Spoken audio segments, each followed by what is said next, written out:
بسم اللہ الرحمن الرحیم نحمدہ و نصلی علی رسولہ الکریم اما بعد۔ آج کی اس نشست کے اندر محرم کے فضائل سے متعلق گفتگو ہے۔ قرآن مجید میں اللہ تعالیٰ فرماتے ہیں اعوذ باللہ من الشیطان الرجیم بسم اللہ الرحمن الرحیم ان عدت الشہور عند اللہ 12 شہرا فی کتاب اللہ یوم خلق السماوات والارض منہا اربعۃ حرم۔ اللہ تعالیٰ فرماتے ہیں بے شک مہینوں کی گنتی اللہ کے نزدیک وہ 12 ہیں اللہ کی کتاب کے اندر، اور یہ 12 مہینے اللہ تعالیٰ نے کب سے بنائے ہیں؟ فرمایا کہ جو ہے یوم خلق السماوات والارض، جب سے اللہ تعالیٰ نے زمین آسمان بنائے تو اس وقت سے اللہ تعالیٰ نے سال کے اندر 12 مہینے جو ہے بنائے ہیں۔ ان 12 مہینوں کے اندر اللہ تعالیٰ فرماتے ہیں کہ 4 مہینے جو ہے وہ بہت ہی محترم اور بہت عظمت والے ہیں۔ منہا اربعۃ حرم، وہ 4 مہینے کون سے ہیں؟ اس میں ایک رجب کا مہینہ ہے، ذی قعدہ ہے، ذی الحجہ ہے اور محرم ہے۔ تو یہ محرم کا مہینہ بھی قرآن مجید کے اندر جو ہے وہ حرمت والا قرار دیا گیا ہے، عظمت والا مہینہ قرار دیا گیا ہے، اور فضیلت جو ہے فضیلت والا جو ہے مہینہ قرار دیا گیا ہے۔ تو اور حدیث کے اندر بھی اس مہینے کی جو ہے فضیلت آتی ہے۔ آپ صلی اللہ علیہ وسلم نے فرمایا کہ افضل الصیام بعد رمضان شہر اللہ المحرم، کہ سب سے افضل ترین روزے رمضان کے بعد وہ شہر اللہ کا مہینہ محرم اس کے ہیں، یعنی اس مہینے کی نسبت ہمارے نبی صلی اللہ علیہ وسلم نے اللہ کی طرف کی، اس کی مزید فضیلت اور عظمت کو جو ہے ظاہر کرنے کے لیے کہ یہ اللہ کا مہینہ ہے محرم، اور اس میں جو ہے رمضان کے بعد سب سے افضل ترین جو ہے روزے وہ رمضان کے بعد اس مہینے میں رکھنے ہیں۔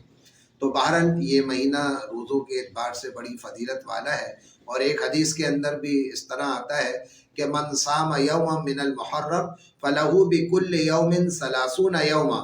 کہ جو محرم کے کسی دن کا روزہ رکھتا ہے تو اس کو ہر روزے کے عوض 30 روزوں کے برابر ثواب ملتا ہے۔ تو یہ قرآن مجید سے جو ہے اس مہینے کی فضیلت بھی پتہ چل رہی ہے، اور آپ صلی اللہ علیہ وسلم کی احادیث کے ذریعے سے اس مہینے کے اندر روزوں کی بھی جو ہے فضیلت ہمیں معلوم چل گئی۔ اور باقی اس مہینے کے اندر جو ہے خاص طور پہ 10 تاریخ جس کو یوم عاشورہ کہا جاتا ہے، اس کی فضیلت جو ہے بہت زیادہ آتی ہے، اور اس میں روزہ رکھنے کی بھی فضیلت بہت زیادہ آتی ہے۔ آپ صلی اللہ علیہ وسلم نے فرمایا کہ صیام یوم عاشورہ احتسب علی اللہ ان یکفر السنۃ التی قبلہ، کہ عاشورہ کے دن یعنی محرم کی 10 تاریخ کا جو روزہ ہے، فرمایا کہ جو ہے عاشورہ کا دن جو ہے جو روزہ رکھتا ہے، آپ صلی اللہ علیہ وسلم نے فرمایا کہ میں اللہ تعالیٰ کی ذات سے امید کرتا ہوں کہ اللہ تعالیٰ 1 سال کے گزشتہ گناہوں کو معاف کر دیں گے۔ تو یہ عاشورہ کے دن جو ہے روزہ رکھنے کی بھی فضیلت ہمارے سامنے آئی، اور آپ صلی اللہ علیہ وسلم بھی روزہ رکھتے تھے، جیسے کہ بخاری کی روایت آتی ہے کہ ان النبی صلی اللہ علیہ وسلم صام یوم عاشورہ او امر بصیامہ، کہ آپ صلی اللہ علیہ وسلم نے عاشورہ کے دن روزہ رکھا اور یا جو ہے روزہ رکھنے کا حکم دیا۔ تو اور جب رمضان کے روزے جو ہے فرض نہیں تھے تو اس وقت عاشورہ کا روزہ رکھنا یعنی محرم کے 10 تاریخ کا روزہ رکھنا مسلمانوں پر فرض تھا، لیکن جب رمضان کی فرضیت جو ہے نازل ہوئی تو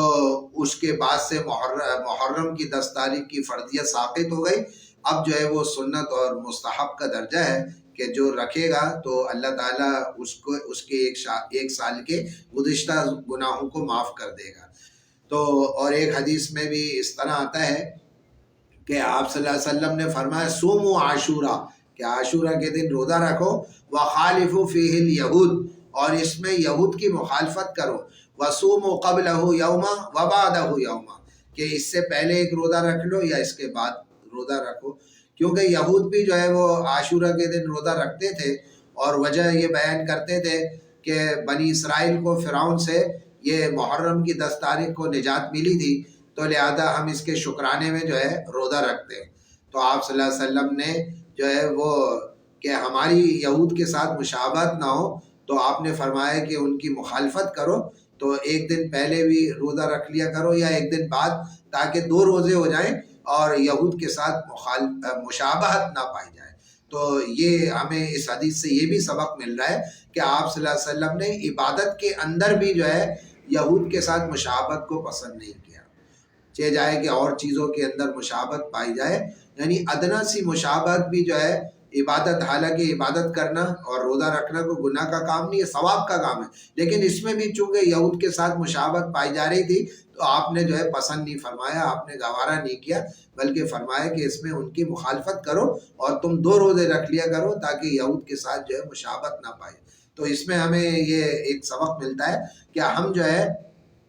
یہود کے ساتھ اور نصرانیوں کے ساتھ جو ہے مشابہت اختیار نہ کریں، لیکن ہم دیکھتے ہیں کہ اپنی تقریبوں کے اندر، اپنی شادیوں کے اندر ہم اپنی مکس گیدرنگ کرتے ہیں، عورتوں مردوں کا اختلاط کرتے ہیں، تو یہ سب یہود و نصارہ کی مشابہت ہے کہ ہم جو ہے وہ کتنی جو ہے ان کی مشابہت اختیار کرتے ہیں بہت ساری چیزوں کے اندر، خاص طور پہ شادی بیاہ میں۔ یہ یہود نصارہ کے طریقے ہیں کہ جس میں بے حیائی جو ہے پائی جاتی ہے اور جو ہے آپس میں مرد عورت اکٹھے مل کر بیٹھتے ہیں، تو ہم اپنی شادیوں میں بھی اس طرح کر رہے ہیں، تو یہ بہت ہی جو ہے گناہ کی باتیں ہیں۔ ہمارے نبی صلی اللہ علیہ وسلم نے منع فرمایا کہ خالف المشرکین، مشرکوں کی مخالفت کرو، خالف الیہود، یہودیوں کو مخالفت کرو، تو لہذا ہمیں ان تمام چیزوں سے بچنا چاہیے جس میں یہود و نصارہ کی جو ہے مشابہت پائی جائے۔ بہرحال جو ہے ہمیں اس مہینے کی بھی قرآن حدیث سے فضیلت پتہ چل گئی اور روزہ رکھنے کی بھی جو ہے ہمیں فضیلت پتہ چل گئی کہ جو ہے اس مہینے میں اور خاص طور پہ 10 تاریخ کے روزہ رکھنے کی جو ہے فضیلت جو ہے ہمارے نبی صلی اللہ علیہ وسلم نے بتلائی۔ باقی اس کے علاوہ اور بہت سارے اس محرم کے مہینے میں خاص طور پر عاشورہ کے دن کے اندر بہت سارے منکرات اور بہت سارے بدعت پھیلی ہوئی ہیں، تو وہ انشاءاللہ اگلی نشست میں جو ہے تھوڑی سی اس پر بھی روشنی ڈالیں گے تاکہ اللہ تعالی ہمیں تمام بدعتوں سے، تمام منکرات سے جو ہے بچنے کی توفیق دے، اور ہمارے نبی صلی اللہ علیہ وسلم نے جو ہمیں اس مہینے میں عبادت کا حکم دیا جو ہے ہمیں وہی بس عبادت کرنے کی اللہ ہم سب کو توفیق عطا فرمائے۔ تو انشاءاللہ اگلی نشست میں تھوڑی سی جو اس جو ہے عاشورہ کے دن اور محرم کے دنوں میں جو بدعات، منکرات جو ہمارے معاشرے میں پھیلی ہوئی ہیں، تو انشاءاللہ اگلی نشست میں اس پر تھوڑی سی روشنی ڈالی جائے گی۔ وآخر دعوانا ان الحمدللہ رب العالمین۔